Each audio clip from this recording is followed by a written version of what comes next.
When we think about making a decision, we usually focus on the moment of choice, the moment we say yes or no, the moment we decided what to do next. But the quality of a decision is often shaped long before the moment arrives by what we noticed, what we understood, and sometimes by what we failed to see. And that's where the decision making process really begins. Every decision has a beginning, and that beginning is usually perception. Something happens, we notice it, we interpret what it means, and then we decide how to respond. But if our understanding of the situation is incomplete, that decision that follows may be incomplete too, which means the first challenge isn't always choosing correctly. Sometimes it's seeing clearly. We make decisions based on the reality we perceive, not necessarily reality in its entirety.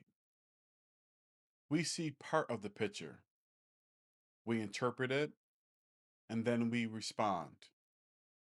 That's why two people can encounter the same situation and make completely different decisions. They may have different information, different experiences, or simply notice different parts of the same picture.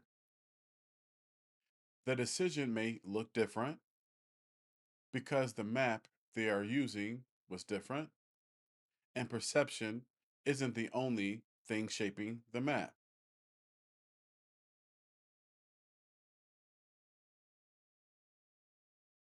Emotion also influences decisions. Again, not because emotion is bad, emotion contains information, but strong emotion can change what receives our attention. Fear may highlight risk, anger may highlight injustice, excitement may highlight opportunity. And while our attention is focused on one part of the picture, something else may become harder to see. So the question isn't, how do I remove emotion? The better question may be, how is my emotional state shaping what I'm seeing now? And that leads to something that's very valuable.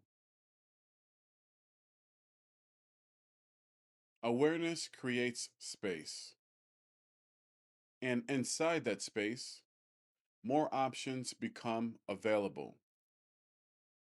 Instead of reacting immediately, you can observe, you can ask questions, you can gather more information, you can reconsider. That doesn't mean every decision requires hours of analysis. Sometimes the pause may only last for a few seconds. But even for a few seconds can create enough distance to notice something that you may have missed.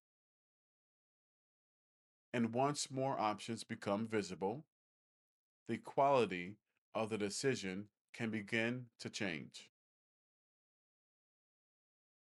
There's an important distinction here. Thinking before acting does not mean becoming unable to act. Clarity isn't endless hesitation, and awareness isn't overthinking. The goal isn't to examine every possible outcome forever. The goal is to gather enough clarity to make the best decision available with the information that you have. And then you act. Because eventually, every decision has to leave our minds and enter into reality. Once a decision becomes action, reality responds. Sometimes the result is what we expected, and other times it isn't.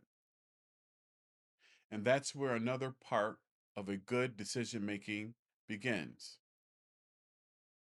Learning. A good decision maker doesn't only ask, was I right? They can also ask, what did this outcome teach me? What did this situation teach me going forward? What did I learn? Because even a decision that doesn't work can improve the next decision. And if we're willing to learn from it and the things that bring the entire process together. Good decision making can be thought of as a cycle. See, think, act, learn. Again, see, think, act, learn. You observe reality. You develop the clearest understanding available. You make a decision. And then you learn from what happens next. And each cycle has the potential to improve the next one. Which brings us back to where we started. Good decisions don't begin when you finally choose. They begin earlier with attention, with awareness, with the quality of the information you're using, and with the willingness to recognize that you may not yet see the entire picture. You won't make every decision perfectly. None of us will. But you can improve the process that produces those decisions. Because when you improve what you see, you improve the way you choose.